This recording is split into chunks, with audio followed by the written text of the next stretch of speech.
Quel est l'état des lieux donc de l'artisanat au Cameroun de façon globale? De façon globale, qu'est-ce qu'on peut dire? Notre artisanat est... j'ai voulu commencer par vous dire que si vous regardez le discours de notre chef d'État, il y a de cela 10 ans, lors de la dernière fête de jeunesse en 2005, le chef d'État avait déjà insinué et constaté que l'artisanat et les petites entreprises étaient des fluoncres de l'économie du Cameroun. Et quand vous voyez ça, vous comprenez donc qu'il avait vu juste. Il a compris que notre richesse ne pouvait pas se faire uniquement avec les multinationales, mais qu'il fallait absolument avoir un regard sur ces petits artisans-là.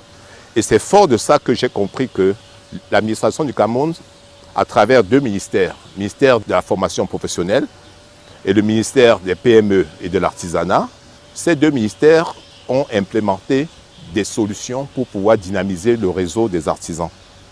Et vous allez constater sur le terrain que le ministère, par exemple, des PME et des artisans, qu'est-ce qu'il a fait? Il a créé, par exemple, des villages artisanaux pour permettre à ce que nos artisans dans chaque région du Cameroun puissent présenter leurs produits aux yeux de la population. Mais ce n'est pas suffisant. Vous voyez que tout ça, c'est dans les chefs-lieux. Par exemple, à Douala, mais vous allez dans les villes de littoral, vous n'allez pas trouver. Et donc, ça, c'est ce que je constate au Cameroun. Et j'ai aussi constaté que les artisans n'ont pas les moyens.